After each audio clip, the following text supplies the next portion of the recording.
It's December 1st. You're locked into Real Talk. What an episode coming up today. William H. Macy, Rick Mercer, no big deal. This episode, of course, proudly presented by our partners at Bitcoin. Well, it's the fastest and safest way to buy Bitcoin. It's non-custodial, which means they send their Bitcoin directly to you. Most online exchanges don't do this. You're waiting for them to send you your Bitcoin. That's not how they do it at Bitcoin. Well, that's just one of the reasons why they're worth checking out. I trust them. I use them. I ask them questions. I'll never tell you to buy Bitcoin, but if you're thinking about doing it, these are the guys to talk to. You'll find them under the sponsors tab on our website, RyanJasperson.com. Real Talk starts right now. Here's Ryan Jasperson. Coming up in just a couple of minutes, we're going to talk to, 21-time Gemini Award winner Rick Mercer about his brand new book, Talking to Canadians. This is a conversation that we recorded on Monday. It's kind of unusual for us here at Real Talk to bring you recorded content, but we were excited to have a chance to sit down with Rick Mercer. That's coming up in just a second. William H. Macy joining me in about a half an hour to talk about this. This is our brand new collaboration with Woody Creek Distillers. He's involved in that project, a distillery out of the great state of Colorado. This is the Real Talk Cask No. 1, a cask that I personally selected, working with their master distiller, and we're really excited about it. If you support our Patreon, you already have an email explaining all of this, and coming up next Monday, you're going to find out where you can find this bourbon available to the public. So Mercer coming up in just a second. We want to remind you right now, if you visit McBainCamera.com, you're going to find out that the Black Friday sales are continuing until December 2nd. You can save up to $400 on the Fujifilm X-T4 camera body, whether it's photography or videography. The Fujifilm X-T4 has been designed to be the ultimate hybrid image-making tool. It's got this powerful 26-megapixel sensor, state-of-the-art 5-axis in-body image stabilization. Means if you're shooting like zoomed in, or if maybe you have the jitters, you haven't had your coffee, or maybe you're a little over-caffeinated, the camera's going to compensate for you. Your photos are going to look amazing. There's 24-hour delivery available within Edmonton. In-store pickup also available at all 6 McBain locations. Find them online at McBainCamera.com. McBain, create to inspire. Our friends at Breathe Outdoors know that this is the perfect time to be getting outside. Weather's amazing. Seasons are turning. You're pretty soon going to hear the crunch of snow under your boots. And then you're going to be reminded, when I put my boots away last spring, I forgot they had all the cracks in the soles, and all this beautiful kind of shoulder season weather means that my socks are getting wet, and the socks I've had for 19 years now, and they're very sentimental, but they don't really work, and there's new technology in outdoor gear, and maybe I should go to breatheoutdoors.ca to find out what they have done. Rebranding from the brand you've trusted since the 1960s, Campers Village. You'll find all the top brands. They know you love the outdoors. They want to help you love it even more. You can find what they're doing. Check out that new brand. It's beautiful at breatheoutdoors.ca. Our friends at Kubi Energy are running off their feet right now. I talked to Jake yesterday, the CEO. As a matter of fact, we had lunch together. Wanted me to give you a shout out, Real Talkers. I said, how's the first year been on Real Talk? He goes, man. He goes, Real Talkers know what's up with sustainable energy. I go, right? So I go, what kind of projects have you been doing? He goes, oh, you name it. Commercial, residential. They're doing BC, Alberta. They're sending teams across Western Canada. And then, of course, the agricultural applications are amazing. He said, make sure you remind everybody there's these incentives, right? Whether they're federal government incentives or provincial or even municipal in some communities, there's ways that people can knock thousands of dollars off solar installs. They're the experts at kubienergy.ca. Our next guest is the winner of 21 Geminis of the Governor General's Performing Arts Award. His new memoir, Talking to Canadians, published earlier this month, an immediate bestseller. He is beloved by Canadians from coast to coast to coast. Here it is, Talking to Canadians, the new book by Rick Mercer. Welcome to Real Talk. It's so good to have you here. It is great to be here. Thank you for having me. It's kind of funny. I was your publicist, or at least the publisher, sent us your memoir a few weeks ago for me to flip through and make some notes and kind of maybe get to know some of the things about you that we may not have known. And there's a ton in here that's amazing. But your prologue wasn't going to be part of my first question to you until today. The backstory is we've had devastating technical difficulties today. We're supposed to have Rick freaking Mercer live, and instead everything collapses, and here you are telling us about October 1990, where you're supposed to have your production reviewed on CBC Radio, and it just goes completely sideways. You know the feeling. Yeah. Oh, I know the feeling when things go sideways. Absolutely. That's how you learn. You learn from when things go sideways. When things go tickety-boo, you learn very little. Yeah, you start to get a little high on the horse, if you know what I mean, when everything works out day after day after day. So you get this interview's coming up, and the host of the Ottawa Morning Show is teeing up this segment, and they're going to review your one-man show at the National Arts Centre, and right before they come to you, the reviewer says, instead of review, I'm going to read an open letter to Mr. Mercer. I hope he's listening. You write, I was listening. He says, Dear Mr. Mercer, show me the button, I'll push it, is not a play. You are not a playwright, nor are you an actor. Please leave the theater. You have nothing to offer. Yes. And I was 19 years old. I was like in the hotel room. I thought I was on the top of the world because this show was doing so well. And it was doing so well. The CBC in St. John's had arranged to carry the review on their morning show. I never even heard of that happening. I just assumed it was going to be glowing. So how does a 19-year-old Rick Mercer, who's obviously seeing some early success, and by all means, I mean, you know, that performance it's kind of launched you, as you write about in the book. But in that moment, you know, you write about your feet hitting the floor in the hotel room, and you're sitting there, and it probably have a bit of a gurgle in the pit of your stomach. You know, a week later, a month later, a year later, how do you come back from a non-review like that? I remember, part of me, it struck me as funny just because it was so bad and so short and so quotable.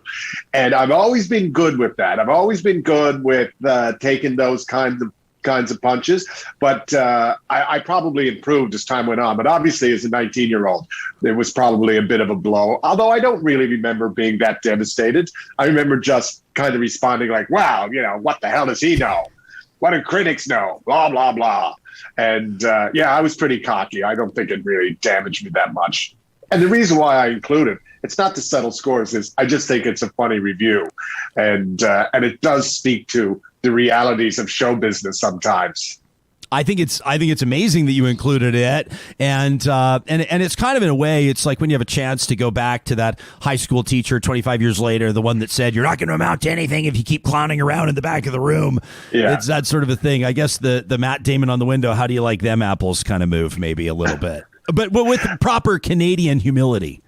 Yeah, and I changed his name because he's deceased. And so I didn't want to cause any consternation for any of his family members who remember him fondly as a huge champion of Canadian theater or anything like that. So I just decided to change the name to something equally as snotty. Yeah. If you asked me for my favorite picture of me, I would immediately know which one it is, and I used that headshot for as long as I possibly could. Is this your favorite picture of you of all time? The one on the cover here? I wouldn't say it's my favorite, but it's the first time that I like a photographer took my picture. Yeah. And it was for the first one-man show. And I had to go to the Salvation Army and buy a jacket because I didn't own one. And then it was that show launched my career. And that was the picture that was put on the poster. And I ended up doing that show right across Canada. And that's the poster that traveled with me. So I certainly have fond memories of that. And plus, you know, when you reach a certain point, you go, do they really need a fat-faced 50-year-old on the cover? Well, I would say the one economy, the gig economy that may not recover from the pandemic, at least for a year and a half or so, is probably portrait and headshot photographers. My team keeps telling me I need a new headshot. I'm like hell right now. I need a year to recover from this. And you don't need them anyway. I only ever did 4, I think, my entire career. We would just put up the same picture all the time. No, it's the Mercer report. That's what he looks like. Kind of. Kind of. Tune in and find out. You know, you never know. Yeah. It's interesting. I mean, the book, Talking to Canadians, it sort of takes through some insight. I want to ask you about your mom keeping your report cards. My mom did the same thing, but it's not necessarily it's not a memoir about the who's who of everybody you interviewed. You share some really interesting insights into some of the world leaders that you talked to. I love the story about Mike Huckabee. The story about W is amazing. We'll get to that in just a little bit, but it's a bit of a different direction with the book. You're not just name dropping all the way through. Where did the idea come from? I guess it's just the stories that I like to tell, and it's the memories that I have. Memories of such a weird thing. I don't remember anything about grade 4. I look at the photograph, the class photo in that classroom. I barely remember being in that classroom. But in grade 3, I distinctly remember the day I decided to glue my hand to my forehead to make Timmy Green laugh, and then it turned into a medical emergency. I remember that like it was yesterday. I don't know why, and I'm sure things happened in grade 4. I don't know. And in grade 3, that's when the hippies in the van, as I call them, because that's what the teacher called them, these actors showed up and did a play in the library for the kids. And it was a seminal moment in my life because I realized in hindsight, not much interested me. I wasn't one of those kids who was obsessed with dinosaurs or obsessed with cars or obsessed with anything. I was just kind of going along, whatever, until this play was performed in the library. And it was mind-blowing. It was the most exciting thing I'd ever seen. And I couldn't believe that there were people, that was their job, that they travel around the Avalon Peninsula in a van and doing plays for children. I mean, now that strikes me as hell, quite frankly. But at the time, I just thought it was the most exciting thing. And from then on, I was aware that show business was a thing. I'm not to get too esoteric here, but you kind of wonder, like, if the hippies in the van knew that. What'd you go by? Did you go by Rick when you were a kid, or was it like Rich or Richard? What did you go by? I was Ricky then. Ricky. Grade 3. So they knew Ricky. like little Ricky in grade 3 is going to go on to win 20 plus Gemini Awards. Pretty incredible, right? The seeds that are planted. You kind of wonder the influence that you've had probably on this next generation of storytellers in Canada. I always loved that. I always loved the notion of that. At one point, I left school and toured Newfoundland with a clown, and I literally ran away and joined the circus. And I always was so thrilled because it reminded me of those hippies in the van, because we were literally doing shows in schools and you'd see the kids and they loved it so much. And yeah, I've thought about that because it's probably like you with radio or whatever. Lots of people grew up listening to radio, but then certain people became obsessed with radio and they wanted to be part of it. That doesn't mean they necessarily wanted to be on the air, but they thought, and there's producers, what do they do? And there's chase people, what do they do? It was just the most exciting thing to me. And so, yeah, I was always aware that with the Mercer Report, especially, we were always being played in schools. And I love that because you probably remember that where you'd be sitting in class and the teacher would come in with the projector and you'd like, oh, thank God my prayers are answered. Doesn't even matter what's on that film, but we're going to watch a film. That's so exciting. And I always loved when I heard that segments of my show would be played in schools. And I always wondered that, yeah, there might be some kid out there who decides, aha, TV, this is for me. There was the writing and obviously the production value of the Mercer Report and political satire, but also in some cases a very pointed commentary. And a big part of that, Canadians would connect with your rants in a really special way. And you took on some matters of social justice and throughout it gave you a bit of a different avenue, didn't it? And certainly a unique style of storytelling. And I know you'll probably take the opportunity to compliment your technical production staff because those camera shots were always incredible. Yeah. But what went into those rants? If I have to pick, those are my favorite things of what you've done. Well, thank you. And it was a super important part of the show, and it was only 90 seconds. Yeah. But in many ways, as much as I loved all the other elements of the show, and I loved the travel and the celebrating the places we visited, in some ways, I viewed the show as all of that stuff was window dressing around the rants. And the rants, I would always write on a Thursday. Thursday, 5 o'clock, I would sit down, I would start writing, and I would write a substantial document about what was going on and what I thought I wanted to say about an issue. Through that process, I would the point of view would develop. And then when I got it all down, then it would start distilling it. And it was a bit like putting a cow on the stove and trying to get a cup of gravy, like just distill, because you got to get it down in 90 seconds. And then once that happened, then I had to learn it because we would go out and shoot in a live alley. So civilians were in the alley. There was people buying and selling things that perhaps shouldn't have been. There was lots of things going on, trucks backing up, beep, beep, beep. Lots of things could ruin a take. And it had to be all in one take. And that camera is 40 pounds. My cameraman's walking backwards. So he had the harder job, but I really wanted to make sure that when takes were ruined, it wasn't because I didn't know my lines. So I would learn the hell out of them. And we would hopefully bang them off in 5 to 10 to 15 takes, and that was it. But you're right about the technical prowess. I only ever had 2 people who shot rants over 30 years. Wow. Between talking to him, This Hour's 22 Minutes, this cameraman by the name of Pete Sutherland, and then Don Spence, this camera operator who did everything with me for the 15 years in the Mercer Report. Well, I love that you give shouts out to crew members and colleagues in front of and behind the camera through the book, and it gives some great insight into how these things come around.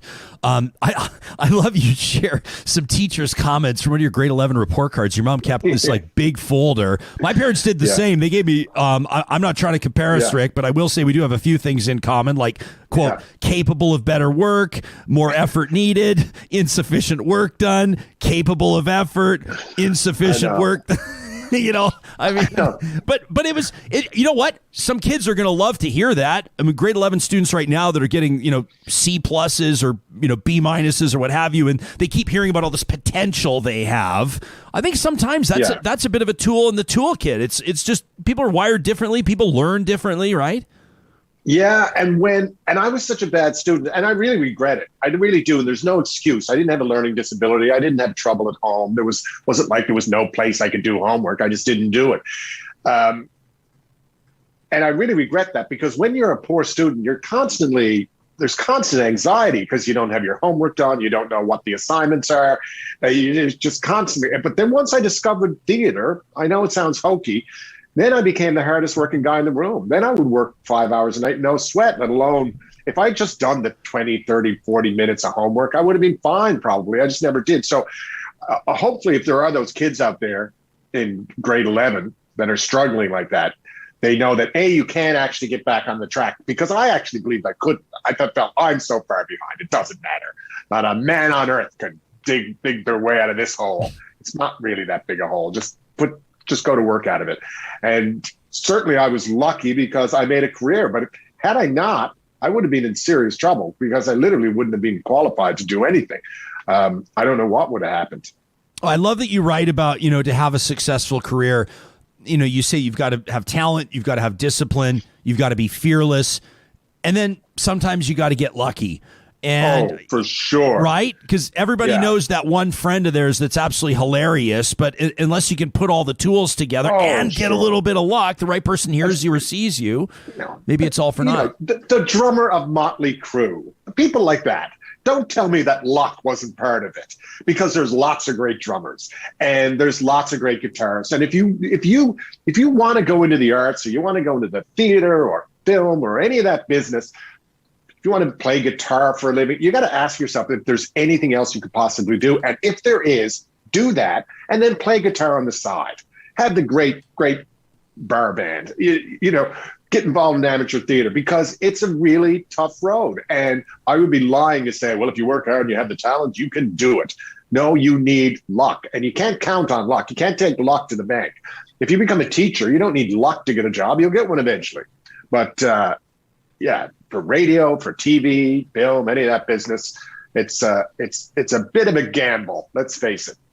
It's interesting, this, and I'm about to say something so obvious, but this relationship that we have with our American neighbors, and it's flared up in the last couple of weeks. People are talking about softwood lumber again, and before that it was with Huawei, and we detained Meng Wanzhou, the Huawei executive, and people are going, these Americans are pushing us in a tough spot, and yet at the same time there's been this beautiful kind of symbiotic relationship, and one of the big COVID adjustments has been the closure of that border for travel. We have a really interesting relationship with Americans. When you hatched the idea of talking to Americans and then started pulling it off, and then it started getting more and more prominent with some of the people you were featuring, you get the mic flash in front of George W. Bush, Mike Huckabee's on there, and others.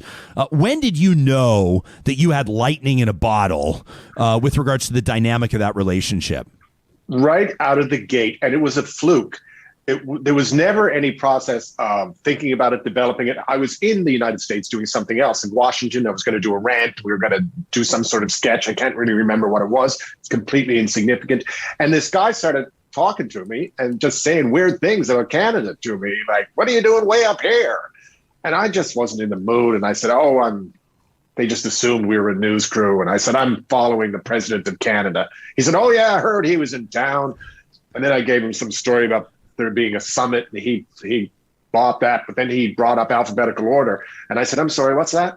He said, alphabetical order. A goes before B, B goes before C. What, you don't have that in Canada? And I said, no, we don't. I said, would you mind if I interviewed you and you could explain to me how alphabetical order works? He was like, yeah, I could do that. And so I called my camera guy over and I said, we're going to do an interview with this guy. And he didn't know what was going on because we never interviewed people on the streets. And we did this thing. And then I said goodbye. Then I stopped someone else and talked to them about alphabetical order and this fictional summit between two presidents. And then we had this piece, but we didn't know what it was. But when it aired, the audience was so confused and they thought it was so funny, but they didn't believe it was real. They were confused. And this is the only time it ever happened. When it was over, someone said, play that again. And then when they played it again and the laughs were just as strong, I thought, oh, we're on to something. And it was an incredible feeling because already 22 Minutes was a hit show. And suddenly I was on a rocket because I had a segment inside a hit show that people were demanding week after week. And it doesn't happen very often. At SCTV, I'm not comparing myself to the geniuses of SCTV, but when they did Bob and Doug McKenzie, that was an afterthought. No one involved with SCTV the week that Bob and Doug McKenzie premiered on the show thought that Bob and Doug McKenzie were going to spawn movies and books and #1 albums and all that business. They just thought they were two guys goofing around making fun of Canadian content rules. And yet it took off. It captured the imagination of the country. And that's the way it felt. It was really exciting. And it was also a great gig because I could travel to all these great American cities and we could bang one off in about 3 or 4 hours. We told head office it would take us all day and half the next morning. So we'd bang one off in 3 or 4 hours. We'd go to a ball game, go out and have a great dinner, fly back the next day and say, we're exhausted. We actually just had a great trip to Cleveland or Seattle or wherever. I love you wrote about that, how you and your crews, when you're on the road, you be on these extended road trips, you say we make each other's promise. We're not just going to have gas station, hoagie subs every night. We're going to make sure and go have a nice meal. Where does your creative process thrive? Where does it happen? Is it 3 a.m? Is it around the dinner table? Well, us deciding that we were going to eat well on the road, and that doesn't mean expensive necessarily. That was just one of the coping mechanisms of being on the road. I've been on the road a lot. I'm good at it, and I don't mind it. But the food can be awful, as you probably know. So we always viewed eating in the lobby as a signature of defeat, and we had a lot of good times. Of course, because that's at the end of the day when you're decompressing and you're figuring out how the day went, what you're going to need to shoot the next day. That was an important part of the creative process because it would be my director, my camera operator. And those were good days.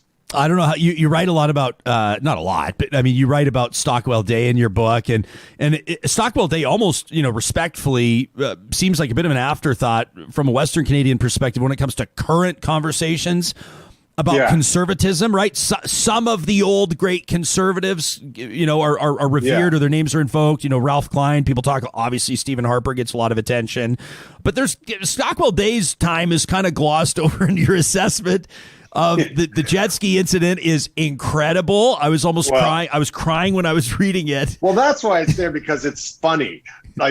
I really enjoyed writing that stuff. But I will say this about Stockwell Day. Stockwell Day became leader of the Alliance Party. Jean Chrétien pulled a total fast one. He was thrown into an election before he could blink. He hadn't met half his caucus, for God's sakes, and they were thrown into an election. It was a very cruel move on Chrétien's part. And Chrétien justifying an election was astounding. I think he had almost 3 years, 2.5 years left in his mandate. And Stockwell Day's tenure as leader, there's no doubt about it, it was disastrous. But then when Stephen Harper became prime minister, Stockwell Day served numerous portfolios, and he did it well, and he never ever had any scandal, and he always did the job, and they weren't always thankful portfolios either. So he actually did a very good job, and I often predicted if it wasn't for the last bit of trouble he got in, although I think that could probably be dealt with, he could have yet another act. And the Conservatives are always looking for a leader, and he could have another act yet.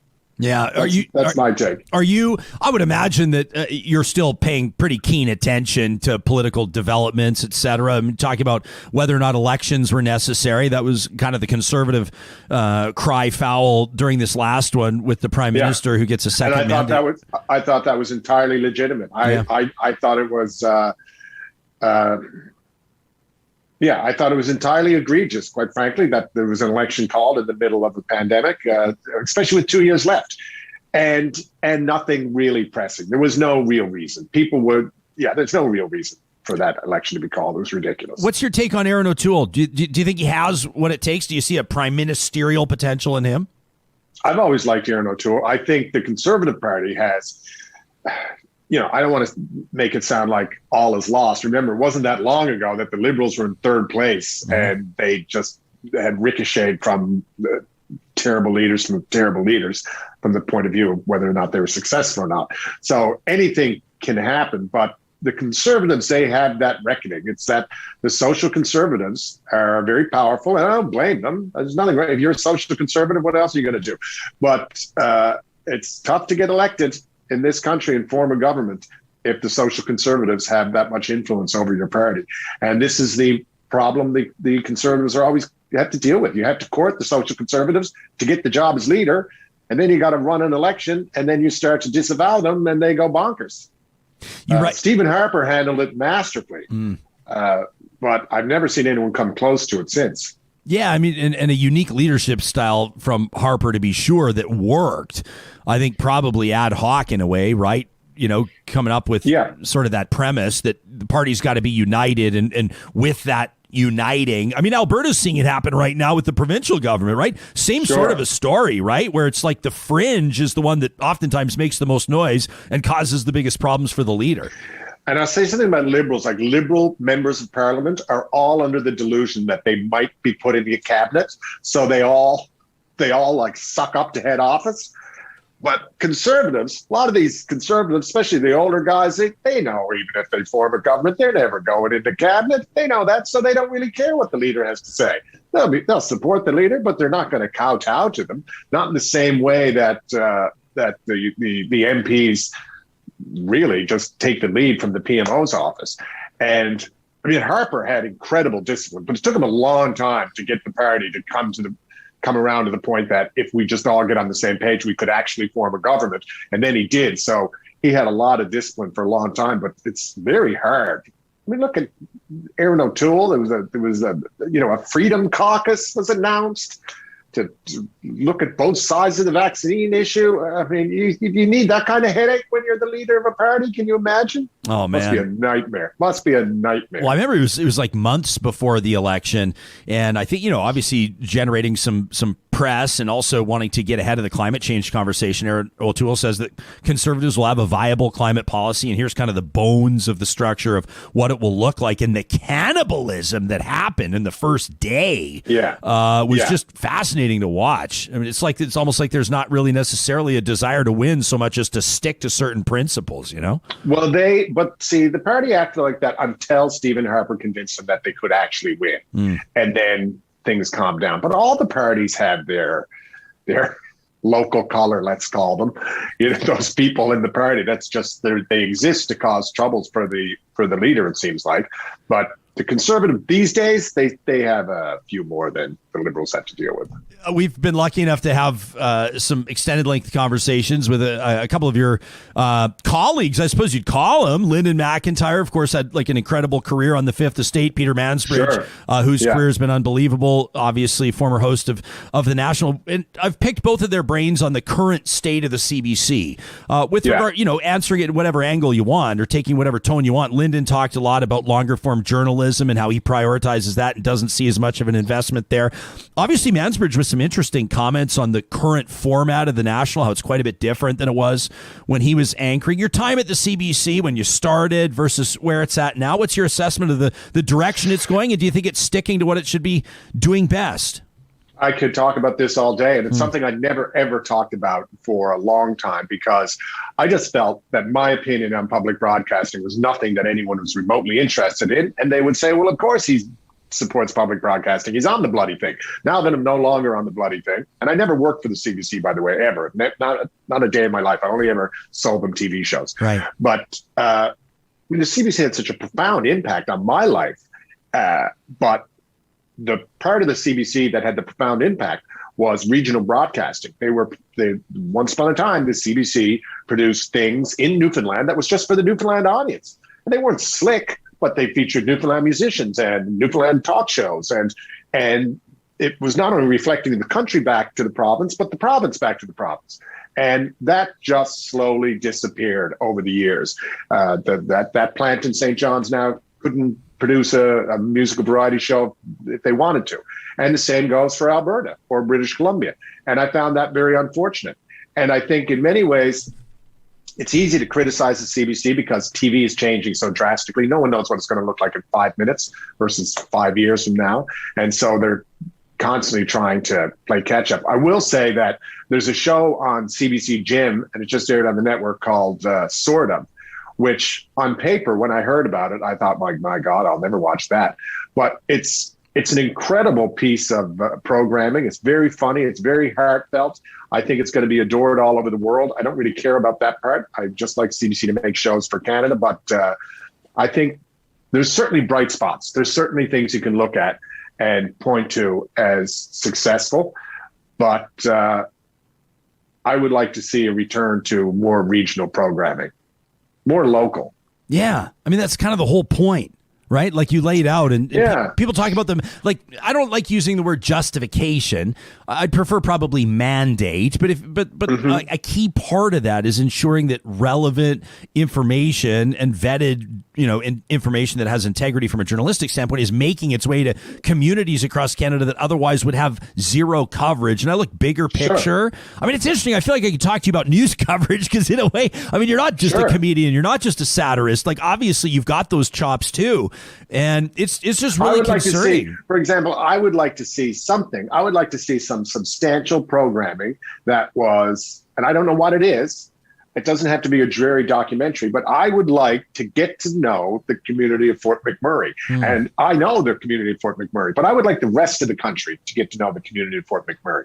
At least then that would provide a context when people are talking about oil production in the West or what have you, but at least put a face to the people that you're talking about. And I think that has to be a role of the public broadcaster. If people in the East understand inherently what people in a place like Fort McMurray are going through, what their community is like, that can only be a good thing. Just like I think people in Western Canada should understand what's going on in Newfoundland or Quebec. And if the public broadcaster can play a part doing that, then that would only be a good thing.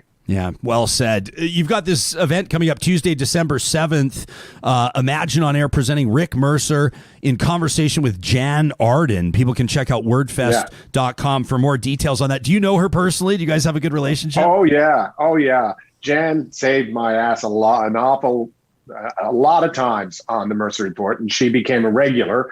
And the show never had regulars, but she became a regular. She's a great friend, and she's a very passionate, funny person, and she's one of my favorites. She's hilarious. I mean, obviously, I'm looking forward to seeing the two of you back in action together. So you've got the book down, Talking to Canadians, already a bestseller. I mean, it was as soon as it was released, which is pretty exciting. And now everybody's kind of emerging from this COVID fog. You decide you retire from a TV show at the top of your game, and now I guess the world's your oyster. And probably, I would imagine, when you're Rick Mercer at this stage in your career, a lot of doors open, people take your phone calls, people would be very keen on working with you. What's catching your attention? I mean, that idea of a doc on Fort McMurray, isn't that interesting? But what else is kind of raising your eyebrows these days?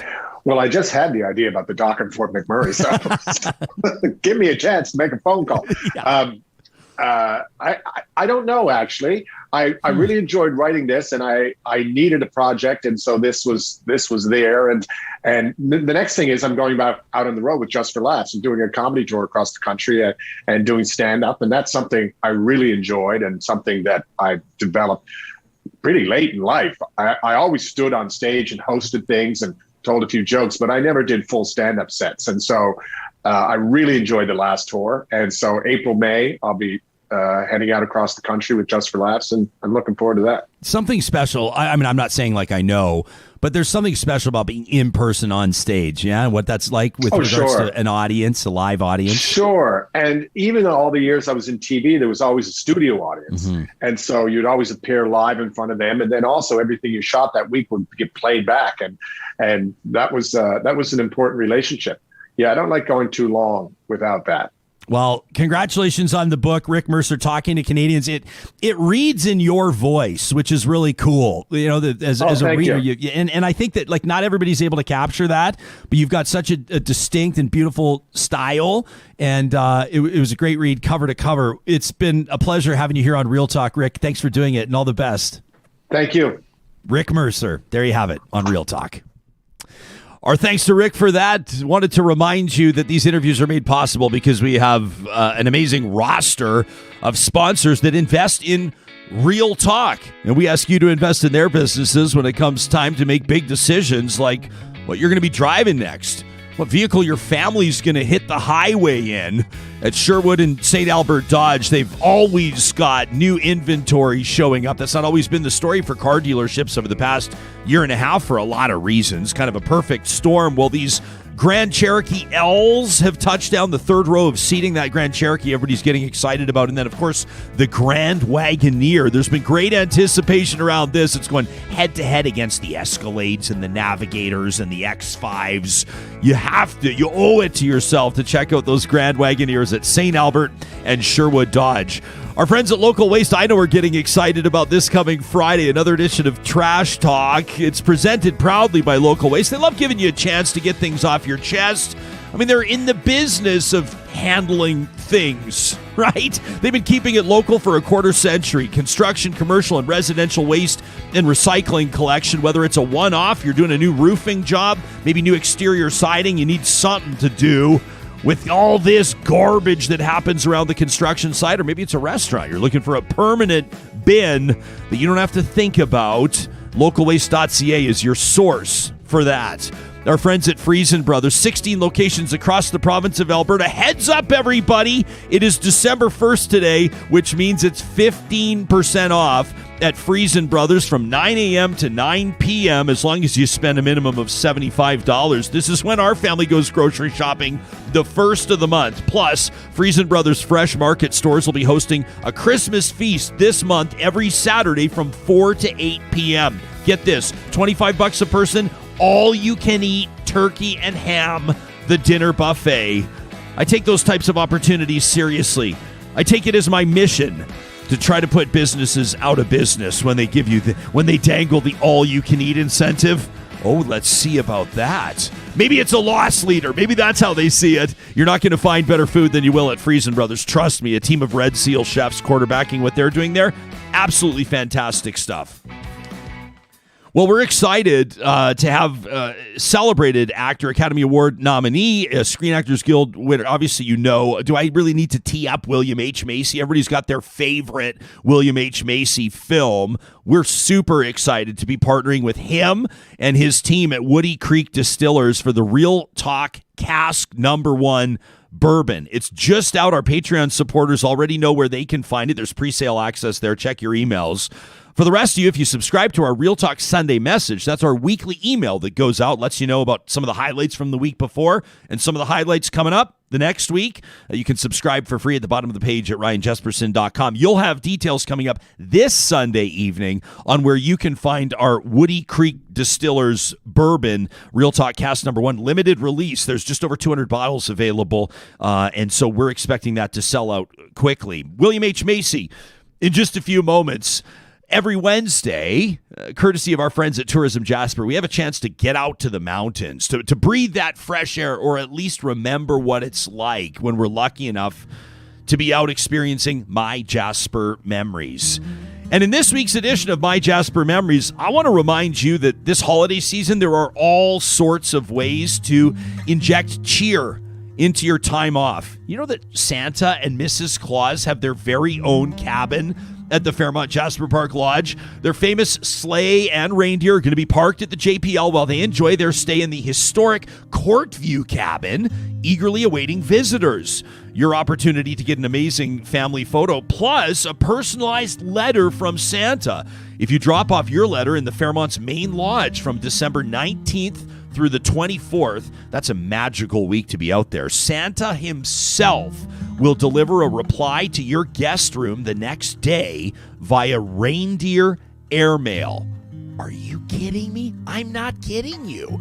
You can also view and cast votes for your favorite gingerbread house, designed and created by the talented culinary team at the Fairmont JPL, and you can sign up for a horse-drawn wagon ride around Lac Beauvert. That is an incredible opportunity. What a memory there. When you're all done, why not explore the park by skiing and skating and tobogganing and ice walking and wildlife watching and so much more. You can find out more about this at jasper.travel/realtalk. That's where you can look back on past editions of MyJasper Memories and learn more about this magical part of Canada, of course, Jasper National Park. We also invite you to share with us your Jasper memories, and that's exactly what Susan did. She posted this tweet to us just literally about an hour ago. She said, I am enjoying beautiful MyJasper memories, mountains, beautiful friends. She says, Moline Canyon, we're headed to the third bridge on the High Line. Look at this from Susan. Look at these photos. Hoyles, I'm getting the impression that she's posting these live. It seems like it. I kind of feel like I'm there with her. This is Real Talk, Real Time. Real Talk, Real Time. I love it. Susan, thanks for taking us with you. If you post photos or video using the hashtags MyJasper and RealTalkRJ, you never know when your images might be featured on a Wednesday right here on Real Talk. William H. Macy coming up in just a little bit. Plus, we've got a fantastic opportunity. That's a weird way to put it. I'm just a fantastic opportunity to share about online safety when it comes to posting photos of your kids and your family. But what I mean is that the guests we're going to talk to, Katrina Ingram, who's the CEO of an agency and organization, Ethically Aligned AI, Artificial Intelligence, and then Claire Rodahaver, an online photo safety expert, chiming in from North Carolina, I think. Isn't that right? Correct. Stateside. Yep. This is her wheelhouse. So she's a professional photographer. She does family photos in the whole 9 yards. But this is something that she's really been advocating for online, is for parents and caregivers and everybody involved to maybe be keeping a more keen eye or be a little bit more aware of some of the implications of posting photos that could identify family members online. It's not sort of an everybody panic type theme. No, absolutely not. And like, to start off, it's not like, no, do not post photos. Right. Case closed. Yeah, not realistic. Not realistic. So what does that look like? How can it be done safely? And it was because of her clients. Her clients were like, hey, I love these photos. They're gorgeous. I want to share them. And so she realized, oh, we need to figure out how to do this and do this safely. Yeah. So it's been because of demand that she was like, I better bone up on this. And there's different ways that you see people doing it. Like, I've seen a lot of Claire's photos, and we'll be showing you some examples. If you're listening to the podcast, you can always go back and check it out on YouTube. There's kind of the photographic style of having the family sort of looking back, or the faces are kind of somewhat blurred using like a long lens, or it's just creative cutoffs of the framing. And then there are the people that just throw like the emoji over the face of the baby. Yeah, just gets it done. Yeah, grade 1 photos are out, and then you just have like the emoji over the little guy's face, which is, nothing wrong with that either. It's just different styles. I wanted to leave an opportunity as well to get into some emails. So many of you take the opportunity to be in touch with us, to talk at ryanjesperson.com, including Kayla.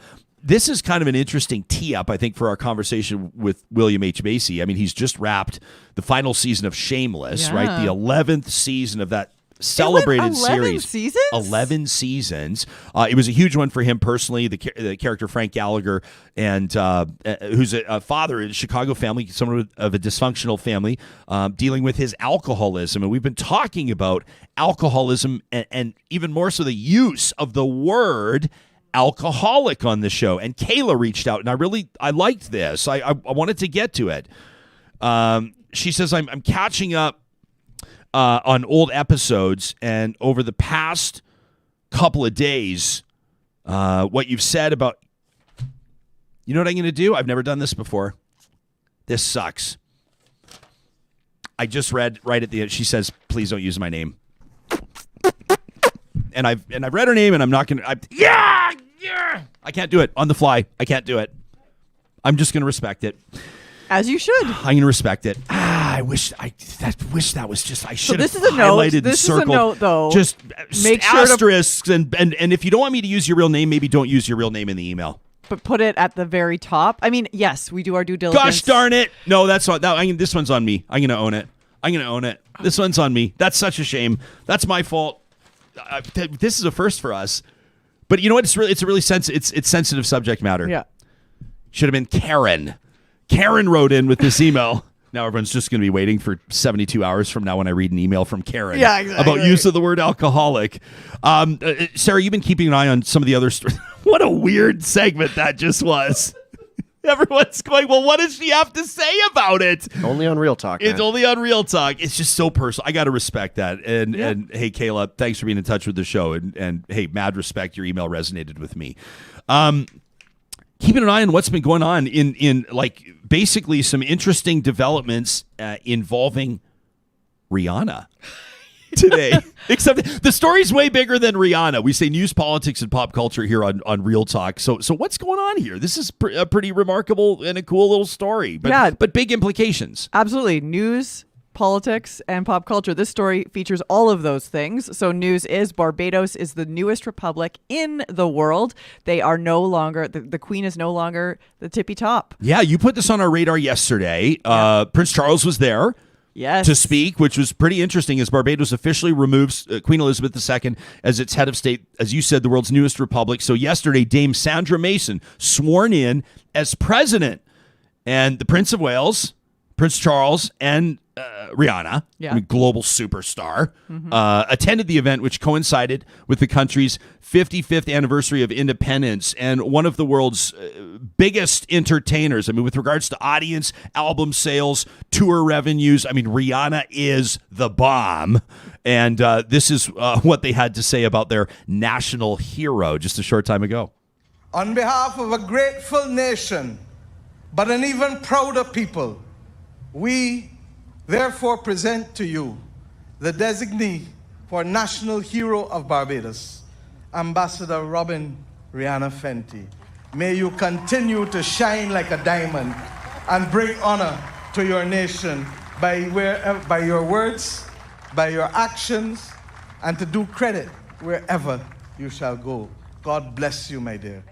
How cool is that? So this ends Britain's centuries of influence, including more than 200 years when the island was a hub for the transatlantic slave trade. And so we're certainly going to be keeping an eye on that story as it develops. Well, our next guest probably doesn't need an introduction, right? And in just a few minutes, we're going to be talking to William H. Macy. I wish you guys could see what's going on behind the scenes right now. It's hilarious. We're ready. We're not ready. We're ready. We're not ready. And coming up in just a couple of minutes, William H. Macy. But in the meantime, let me take a second to remind you that these interviews happen because we've got an amazing team of sponsors, including the Dairy Queens of Northwest Edmonton and Sherwood Park. And this one got personal for me yesterday.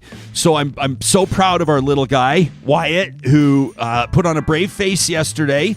It's not his first choice to get a needle. It's not his first choice. It's not every kid's first choice. But he said to me, Daddy, is it going to hurt? And I said, it's going to be like a mosquito bite, kiddo. And he said, and does this mean that I can play with my friends? And I said, the more people that get vaccinated, the more we can have like birthday parties and we can get back to have sort of quote unquote normal gatherings. And he's like, okay, Daddy. And I said, plus, kiddo, when you get your shot, you can get whatever you want. On our way home, and he goes, whatever I want. And I said, whatever you want. So he gets his shot. Shout out to the pharmacy techs. Shout out to everybody involved there. There was a little like emotional support dog on site. Because it's this whole, like, it's almost like a warehouse setup. It feels like it's in a strip mall. They've turned it into a public health center through the pandemic, and there's dozens and dozens and dozens of kids in there getting their vaccinations, age 5 to 11. So we get in the truck after, and he says, blizzards! And so there we go. I say, for putting on a brave face, getting vaccinated, kiddo chooses whatever he wants. Well, blizzards it is. Well, boy, did you respond to this. And a whole bunch of you let us know, like Angie says, Baseline's Dairy Queen location's brilliant, first of all. Says, for us, it's not like reward blizzards, it's celebration blizzards when it comes to vaccinations. We were nervous and excited, and smart kids for the win, says Angie. A whole bunch of you go on to say that blizzards have been a big part of your routine as well when it comes to celebrating great moves and smart moves on behalf of the kids out there. I love it. The Dairy Queens of Northwest Edmonton to Sherwood Park are at Palisades, Nemeo, Newcastle, Westmount, and Baseline Road, and a big shout out to them. Our friends at Park Power are powering our hashtag RealTalkRJ 24 hours a day. They're your friendly local utilities provider. You can compare rates on electricity, natural gas, and internet right now live on the fly, and it's easy if you want to switch over from your current provider because they do all the work for you. How easy is that? There's no awkward breakup conversation. The promo code 2021-RealTalk gets you $70 off your first bill at parkpower.ca. Our next guest is a celebrated actor, a director, a musician, a woodworker, and a whiskey enthusiast. He's just wrapped up the 11th and final season of the wildly popular series Shameless, in which he played the character of Frank Gallagher, which garnered rave reviews. He's a partner and a spokesperson for Woody Creek Distillers, and we're thrilled to be partnering with them with the release of the Real Talk Cask No. 1 bourbon. What a pleasure to welcome to the show William H. Macy. Thanks for making time for us, and welcome to Real Talk. Well, it's my pleasure, and I'm pleased to be here. Where are you sitting right now? You're actually in the distillery, it looks like. Yep. There's two big pot stills back there, and this is where the magic happens. It's beautiful, I got to tell you. Absolutely amazing. So with this, I understand a little bit of what's going on. It sounds to me like you're home in Colorado. You're literally next door to the distillery. Is that right? Not next door to the distillery, the next town up. We're in Woody Creek. The distillery is in Basalt, but they grew potatoes. The guys grew potatoes in one of our fields, and that's how I got involved. My wife, Felicity, grew up in Little Woody Creek. She's from the time she was about, I think, 5 years old, and I've been coming here since I was 30. So I call it home now, and we have a lovely home here, and spend as much time here as possible. Thank you, Shameless. Yeah, absolutely amazing. I want to ask you about that in just a little bit. There's somebody sitting next to you. Is this David Matthews? Is this the master distiller that's sitting next to you? This is Dave, our master distiller, and underline master. David, well, welcome to the show. I'm going to roll you into this interview here. We were going to talk to you next week, but let's talk now. Tell me about Woody Creek. I mean, a lot of people are going to go, and people have already asked us. First of all, they're really excited about the Real Talk bourbon. I know a ton of people are really excited about Woody Creek touching down in Canada. I mean, this is relatively a new market for you guys, and this is going to be a new product for Canadians, in particular Western Canadians. That's the majority of our audience. What's Woody Creek all about? Woody Creek's all about authentic spirits. We are almost 10 years old. 10 years of production. The project started a bit before that, obviously. Our whole raison d'etre is to make genuine spirits from scratch from raw materials that we source locally. So it's a very legitimate brand. It's and it turns out you can do that and make a good product as well. So at a price, it's tasty.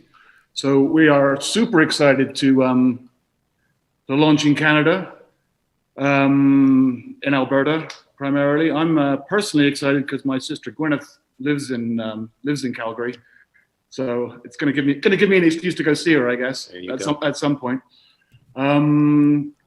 Yeah, super excited. We're working with Steve and Travis at PWS Imports to get the product up there. I believe it's going to hit the shelves on Monday the 6th in the stores. So go out there and get some. Yeah, we've got our Patreon crew, and they've got pre-sale access to the Real Talk cask, and I know that there's going to be a lot more from the Woody Creek lineup touching down in Canada. We'll have details coming up in our Real Talk Sunday message this next Sunday. William, what do you hold? What was the bottle that you were holding in your hand there? Is that what because my understanding has been you've been like a rye whiskey guy for quite some time. That's kind of been your go-to. Well, I'm a Southern boy, so I grew up drinking bourbon. I love Scotch whiskey. But this stuff changed my life. This is the rye whiskey. Everything in this bottle came from Colorado. Everything in any Woody Creek bottle came out of Colorado. It's all locally sourced. The the rye, I love bourbon. I love the bite of a good bourbon. The rye is smoother, a little bit sweeter, and oh my goodness, it's the nectar of the gods. It's my new drink. I love it. I like it on the rocks, but you can make wonderful cocktails out of it too.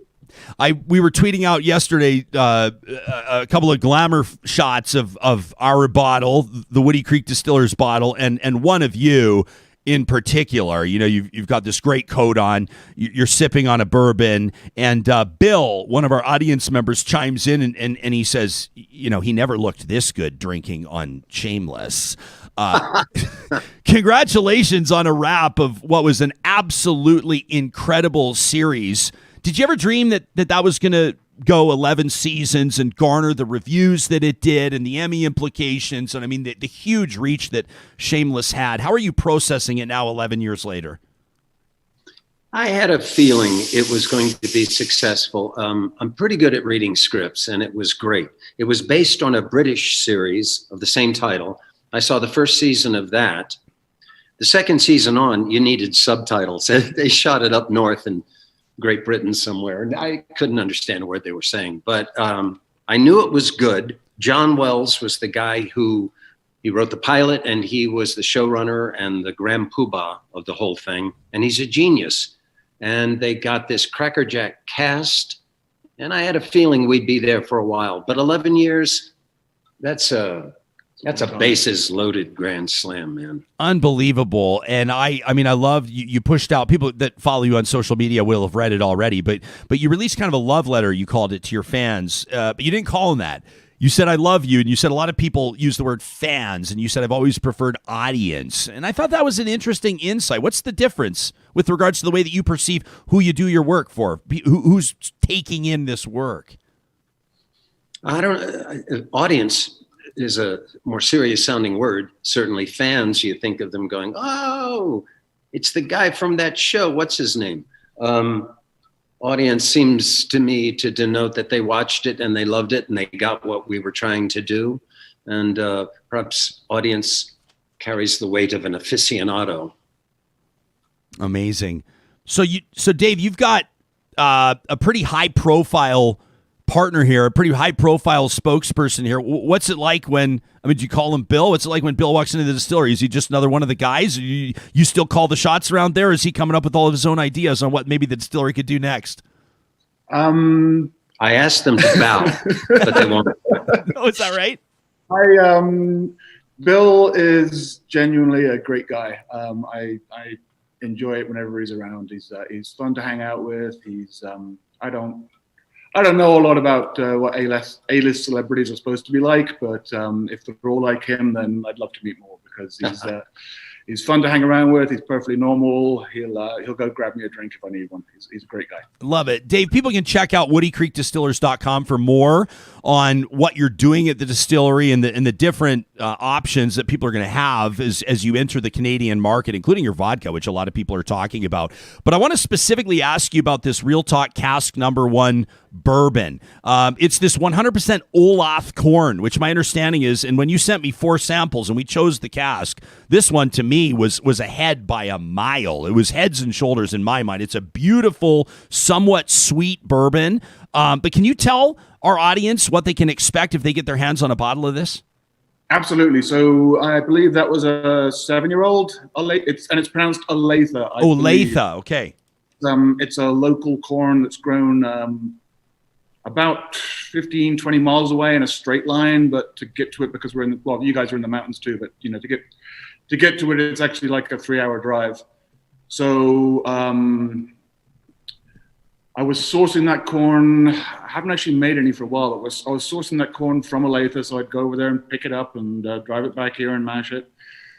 We were using a seed corn to make the whiskey, but in about August, whenever the harvest is, they bring out the sweet corn. It's very, very popular locally. It's an incredibly sweet corn, so it's great corn on the cob. It's you can grill it, you can do whatever you do with corn with it.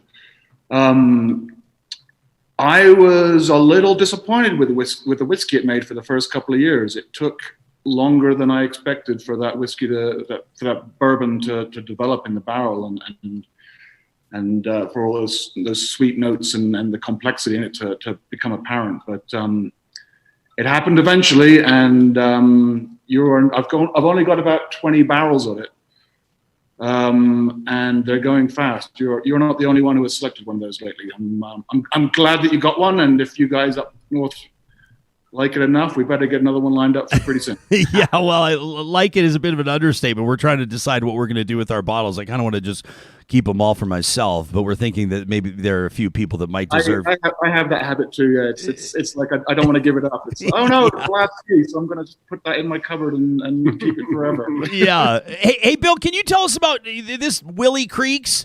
About your alter ego? Who is this guy? Tell us all about this guy. This is amazing. People can check out this full video under the Woody Creek Distillers YouTube channel. But tell us about Woody Creeks.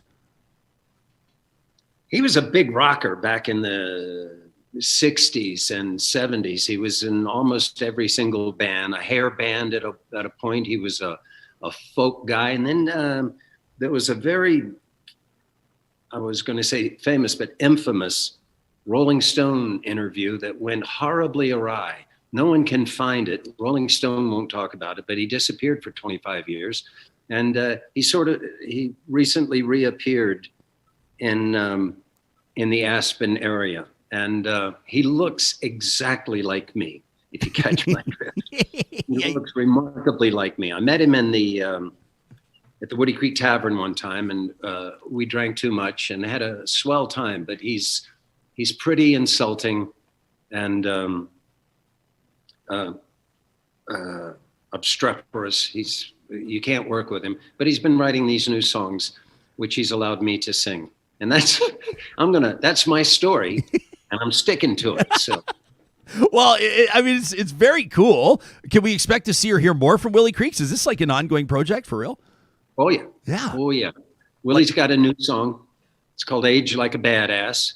The story is he was with Dave in one of the warehouses which, oh my God, you must see. These warehouses are gigantic, they're climate controlled, and they're stacked to the rafters with these magnificent barrels. And the smell when you walk in there is stunning. It's so many smells, but you just feel like you're home. At any rate, Woody Creeks was in there. Dave had the whiskey thief out, and he was checking one of the barrels, and Willie took a sip, and by all accounts, he got emotional, and he said he petted the barrel, and he said, "Oh, you're aging like a badass," and the phrase has stuck. So he wrote a song, "Age Like a Badass." I love it. We had a hilarious tweet. Well, I mean, we got a bunch of tweets, obviously, when we told people that you were going to be on the show, and I love this one from Randall. Randall chimes in right away, and he tells us that he's super excited to hear about your wood turning. He had, and this was like the number one thing he wanted to hear you talk about.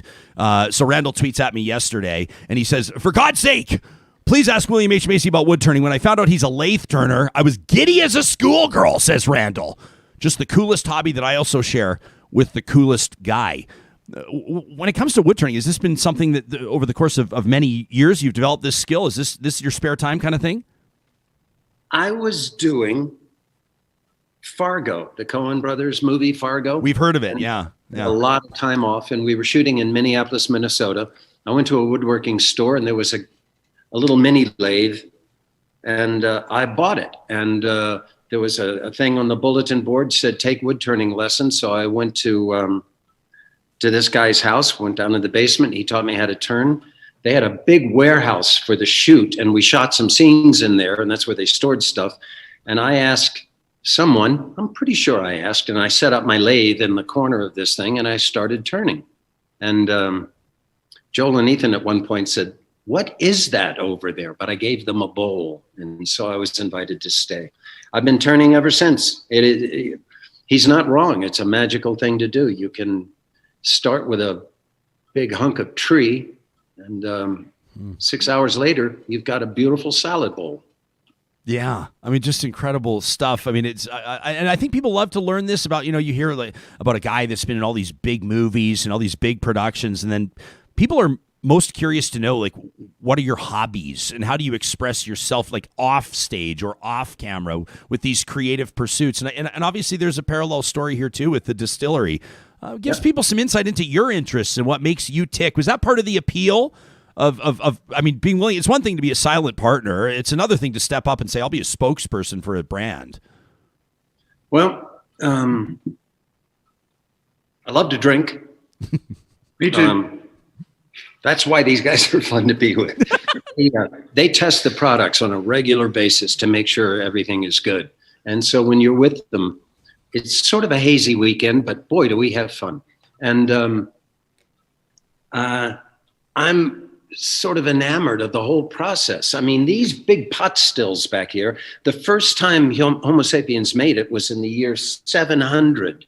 This Arabic guy invented the pot still. It looked kind of like that. It has a pot. It has the swan neck thing, and then the coil where the alcohol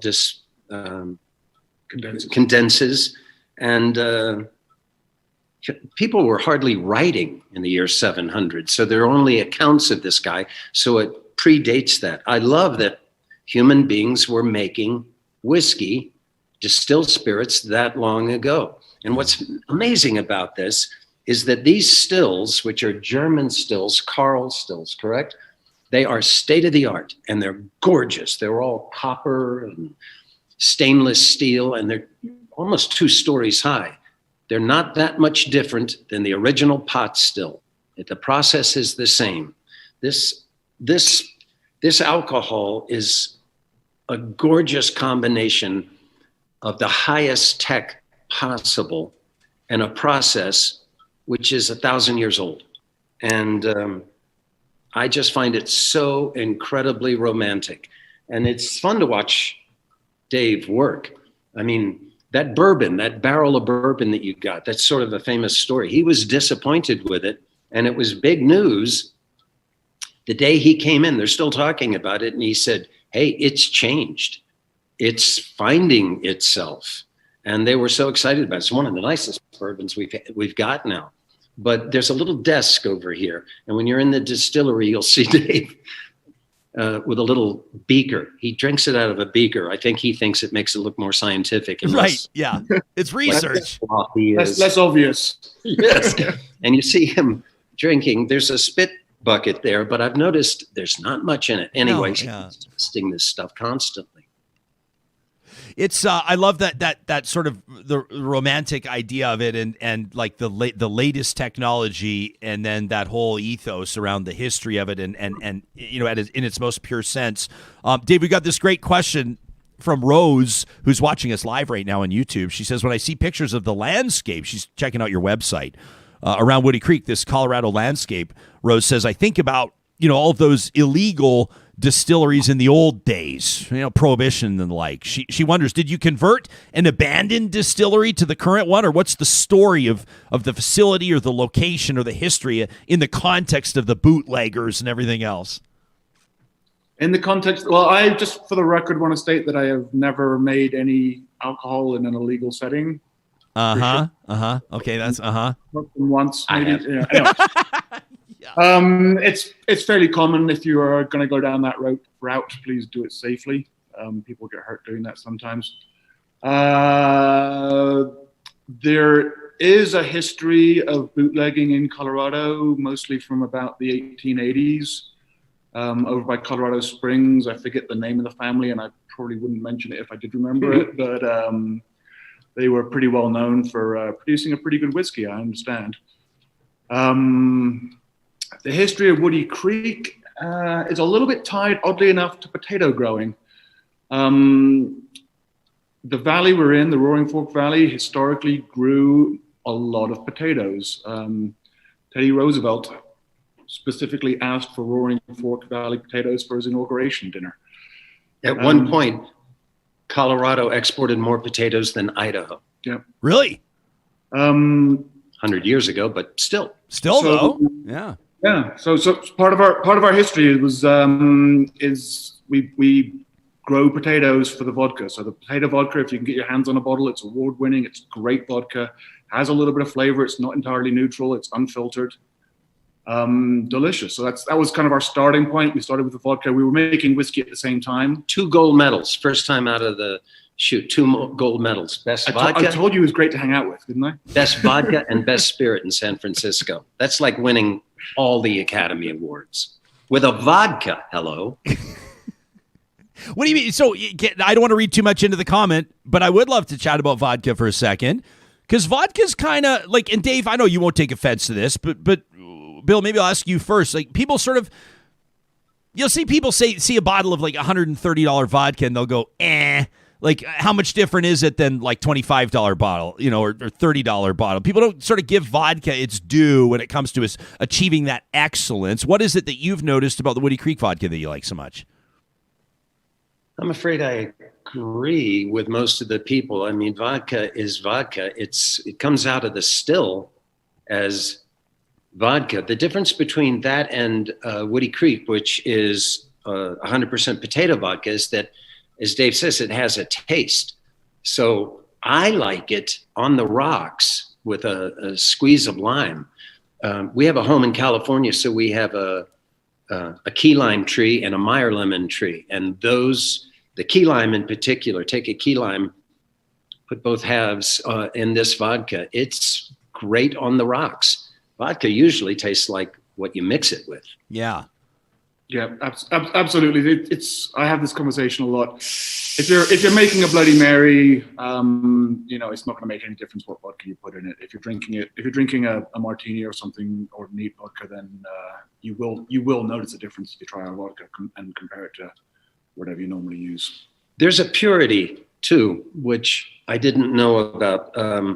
Mark Kleckner, who's one of the owners, was taking me through the distillery here, and he talked about the second distillation of some of these, where it takes out the ethanol and some of we're separating the ethanol from the byproduct, so heads and tails. There's alcohol and there's alcohol. Some are good, some are not so good. Right. I said, what do you do?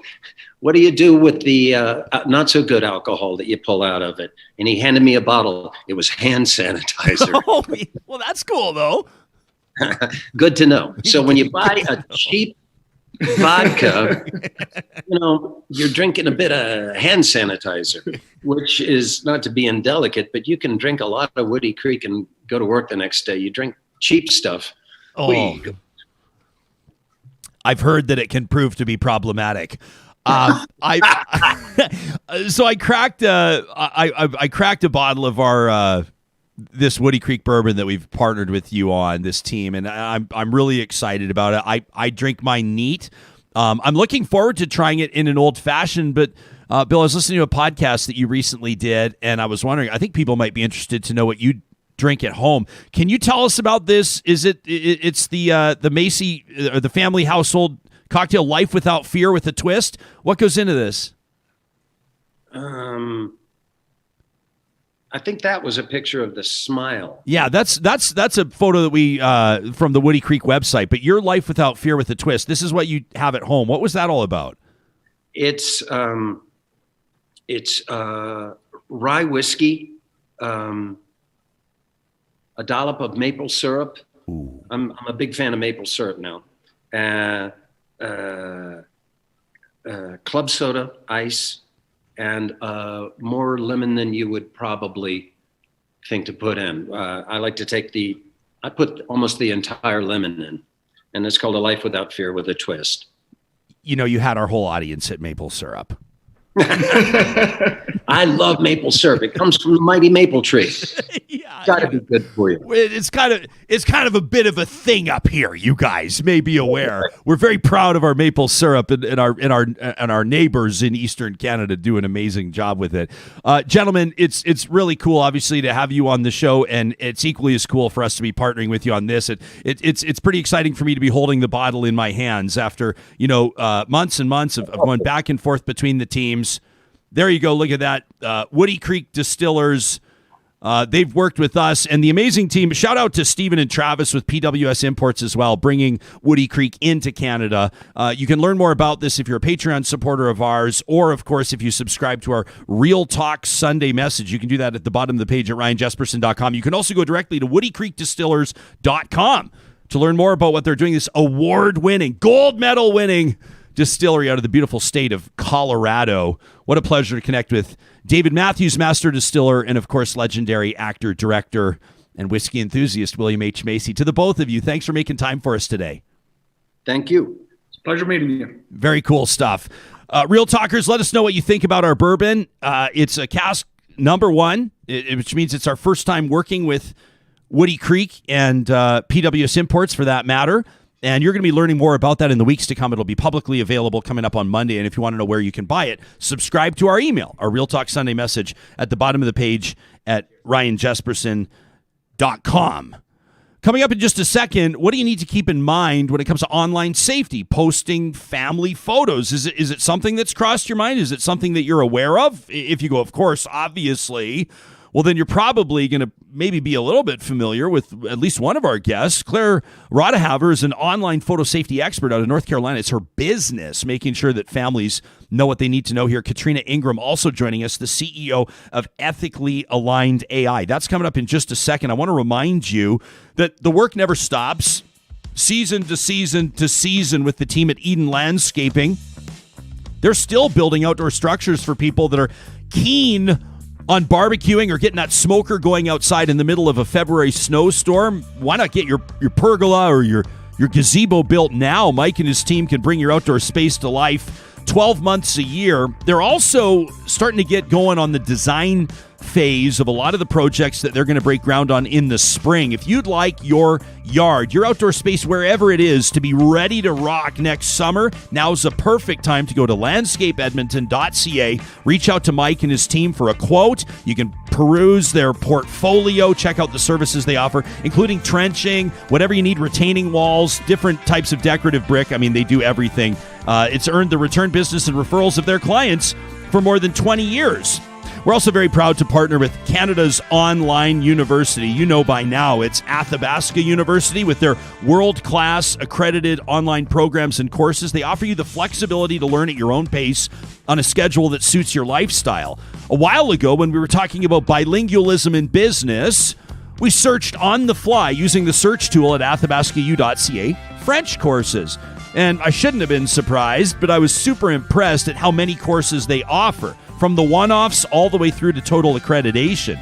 Well, this is about to become relevant with our next segment because one of our next guests is the featured expert in a new micro course through Athabasca's Power Ed program. You can learn more about that at athabascau.ca. Katrina Ingram, the featured expert in a Power Ed micro course on artificial intelligence and ethics.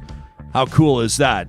Katrina is also, by the way, the founder and CEO of Ethically Aligned AI. Claire Rodahaver is a professional photographer based out of Charlotte, North Carolina. Claire, through the course of her work, saw some risks in sharing certain types of images online, including family photos. And so she started creating educational content about online photo safety for her clients and for her audience. She's about to release an online course herself. You know, this was put on our radar by an audience member by the name of Lisa. A shout out to Lisa today, who reached out and she said, I've heard you and your team, Sarah and you, Ryan, talking about privacy. In particular, when Sarah was posting photos of her nieces and nephews online. And Lisa says, this is something I'm thinking about constantly. As my husband and I prepare to have kids, we're already discussing this and experiencing potential issues on this topic with our parents. She said, I'd love to see Claire Rodahaver on the show. What a pleasure to welcome Claire and Katrina Ingram, both of you. Thanks for making time for us on Real Talk. Claire, shout out from Canada.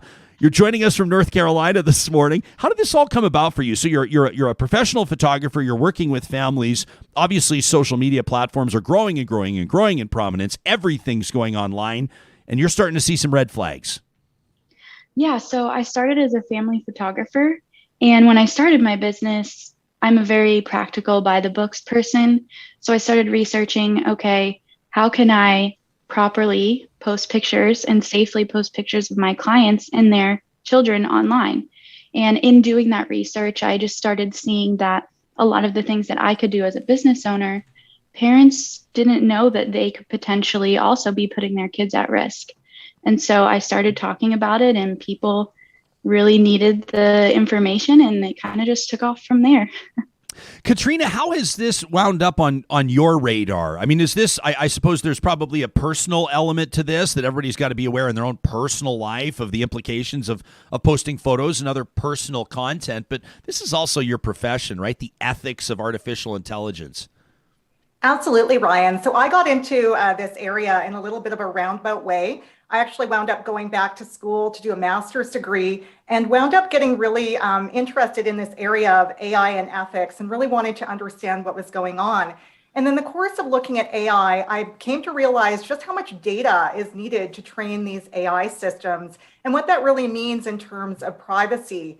And so all these technologies are kind of wrapped up in these issues of privacy. All of these online photos that we share are actually being scraped off of the internet and used to train these AI systems. And it's not an issue that many people are aware of. I think we're starting to become more aware of it, but it's still something that flies under the radar. Okay, I want to ask both of you, because you're coming at this from two different angles, which is fantastic. And Claire, in just a second, I want to ask you about style and framing and some of the tips that people can consider with regards to preserving some of that privacy. But I want to follow up, Katrina, with what you're talking about. How can people kind of get ahead of that AI or get ahead of those algorithms? What are some things to consider from maybe a more technical standpoint, or at least as a foundational understanding of best practice? Yeah, I think it's a really challenging issue, Ryan. And I think we can't really have a conversation about privacy without first talking about consent. So let me just unpack that a little bit for you. So consent is this idea that we've agreed to do something. And it comes in two different flavors. One is implied consent. So implied consent is kind of showing up. You show up in a public space and your expectations are that you're in a public space. So, people might be taking pictures and so forth. But when you're in a private space, you have different expectations. That's one flavor of consent. The other is called express consent. And that's really when someone asks you, is it okay if you do X, Y, and Z? And we're confronted with this idea of express consent online every single day. We have these terms and conditions kind of pages. They're really long and complicated. Nobody really reads them. And so we just check on the box that says, yes, we agree to these terms and conditions because we want to use that app. We want to download that game. And when we do that, we're actually giving our consent legally to have that information shared in ways that perhaps we don't want it to be shared. So that's part of the issue in terms of dealing with this. Now, there are things that you can do as an individual. I'm sure Claire has lots of tips around that. But just to kind of set up the context of what we're talking about, it kind of is wrapped into this idea of consent. Claire, from a what's the word I'm looking for, like a composition standpoint or from a creative standpoint, there's also ways that people can. Why am I being so hesitant to use the phrase protect their privacy? I guess to be honest with you, the root of this is I don't want to turn this into some sort of a conversation. And I'm not saying either of you have taken this position, certainly not. But we don't want people to be like paranoid and concerned and scared, and for me to be acting like everybody's out to get pictures of your child. But at the same time, when you hear of it happening, and it does happen, it's totally disturbing. So I'm trying to sort of have a balanced perspective on how I'm asking you how you approach this. From a creative standpoint, what are some things people should keep in mind? You've got some great tips on your website. Yeah, thank you. And I want to kind of circle back. It's really important to remind people of that balance, because even when I talk about this, I get messages from people that start freaking out, and I say, okay, all right, hold on. It's going to be okay. We can learn and we can move forward.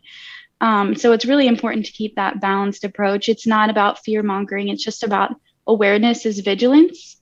And so when I break down online photo safety, I break it into privacy and respect and safety. And so when it comes to actually taking photos, you want to consider respect, and that's that consent and ownership over your digital identity or your child's digital identity, and then safety as well.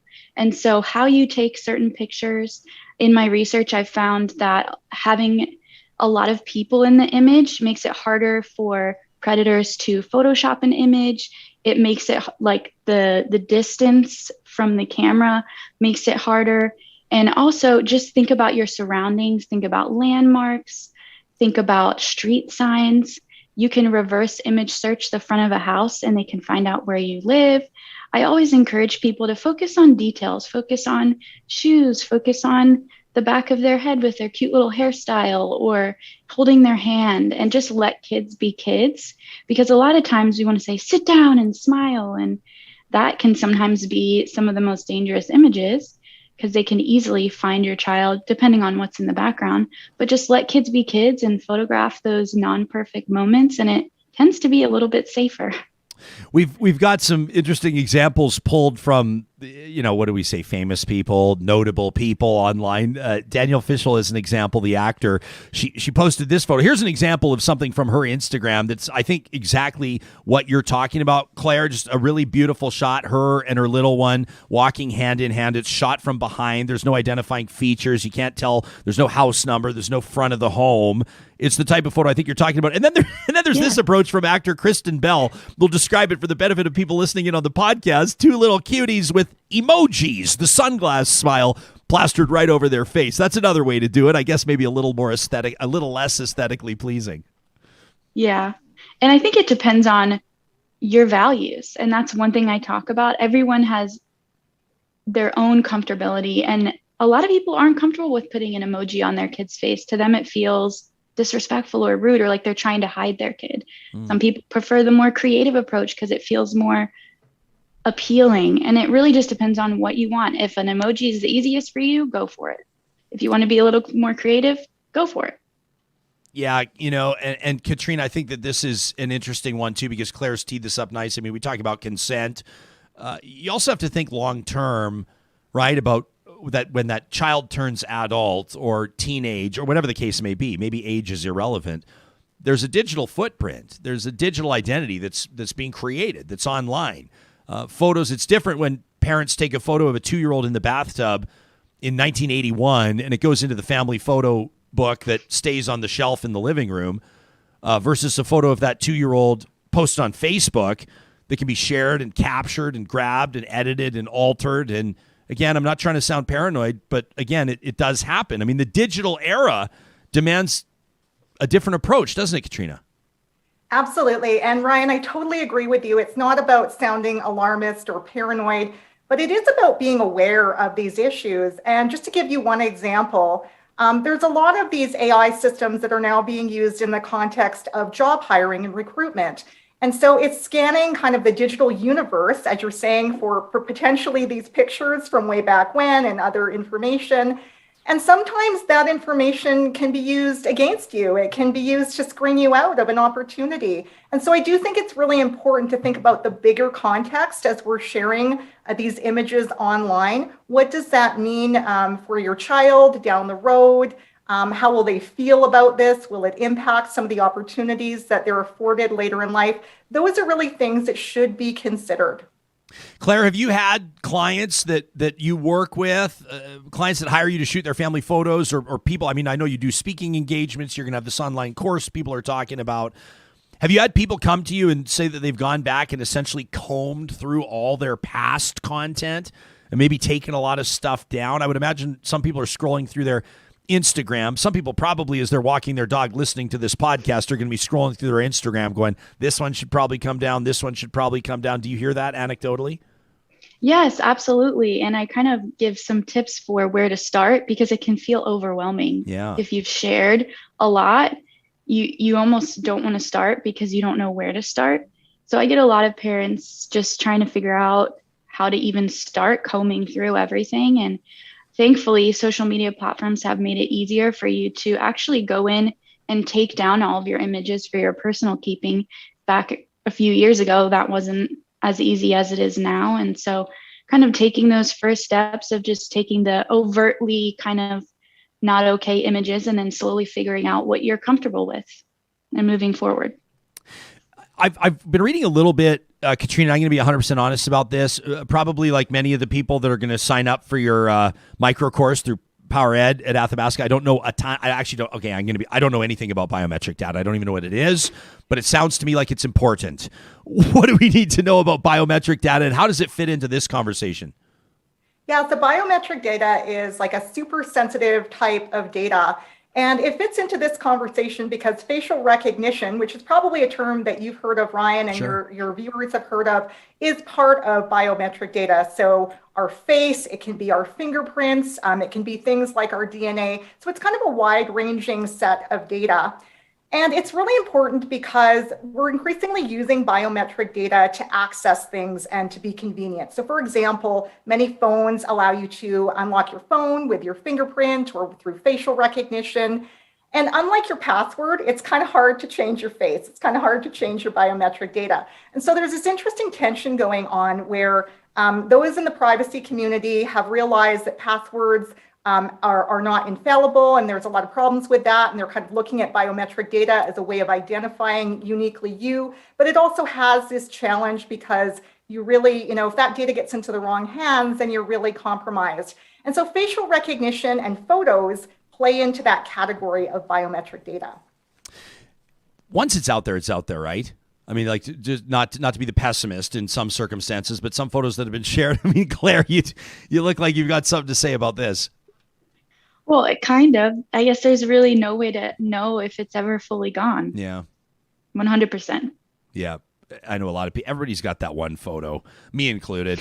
You got those couple of photos. You're like, thank God, first of all, there wasn't Facebook when I was 19, number one, and because I probably wouldn't have a job. And number two, everybody's got the one photo. They're going, oh, man, that Halloween costume, that photo of me as a 4-year-old, whatever it is. That one photo that everybody would love to take back. To either of you, I'm so appreciative of your time. Before we thank you for that time, is there anything that we've missed or anything that's important to touch on here? Katrina, maybe we'll go with you first. Is there anything I haven't asked you about that you think is really important to keep in mind in this context? Well, I'd just like to say, Ryan, that if your viewers are interested in learning more about this, I know you mentioned the new AI ethics certification that is just launched with PowerEd by Athabasca University. It's a fantastic introduction, and we've really made it very accessible. So we meet people where they're at. You don't need any prior knowledge of artificial intelligence or privacy or any of these issues. You can just come and take the course, and you will learn more about these issues. Love it. Claire, last word to you, my friend. Yeah. One thing I always like to say is if you're a little bit worried after hearing about this, my first step I always tell people is if you have Facebook or Instagram, is comb through your followers and your friends and remove anybody that you don't remember who they are, because it's been a long time since a lot of people have done that. So that's always my first suggestion. Let me ask you though, Claire, because I mean that is a good suggestion, but you've got people that have 50,000 followers, and that's maybe not the average person's experience on a social media platform, but combing through that, it's almost like, you make yourself publicly available to a certain degree, and that's kind of part of the point. It's a bit of a different ballgame in those circumstances, I guess. Definitely. And I think when it comes to that, it's more time and effort to consider who's following you, but it's definitely something to be aware of. Even if you have, say, 1,000 followers, you can actually, I have a video on Instagram. You can go on Instagram, and I have kind of a roundabout way. You can print a list of your followers. And while you're binging Tiger King or something, you can sit there and highlight the ones that you don't remember and then go back and remove them. Do you recommend that people set their Instagram accounts to private and then admit followers on a request by request basis? If it's just your personal Instagram and it's purely for keeping in touch with family and friends, then I would say yes. Yeah. Good suggestions. Claire Rodahaver has so many great resources on our website. You can check it out right now, clairerodahaver.com. Sarah's posted it, obviously, in the live chat on YouTube, and we'll be getting that information out there. You can follow her on Instagram as well at the same handle, Claire Rodahaver. Katrina Ingram is the CEO of Ethically Aligned AI and the featured expert in that new micro course at Athabasca U through their Power Ed program, AI and Ethics. This is really important subject matter. I'm grateful for your perspectives on this. Thanks very much. Thanks for having me. You got it. And a big shout out to the Real Talkers that are in touch with us to talk at ryanjesperson.com, letting us know what's important to you, what's on your radar. This isn't the type of talk show that's just going to chase the headlines all the time. This is the top news story of the day, so we're going to do an hour on it every single day. Sometimes it's like, hey, what are people not talking about? But what are issues that demand or deserve our attention or our investigation, so to speak? What do we need to chew the fat about? What's affecting our audience, our community? And how should we approach that in a way that gleans real talk, so to speak? You can share your thoughts with us anytime, and I'll look forward to the emails from this one. Coming up tomorrow on the show, we're going to learn more about what's going on at that Belarusian and Polish border. Everybody's talking about it. It's maybe not leading the headlines here, but it's certainly of note. Plus, climatologist Farron Anslow joins us as British Columbia continues to bravely face these storms. Seems like half the province underwater. We'll bring you an update. We'll talk to you soon. They're gonna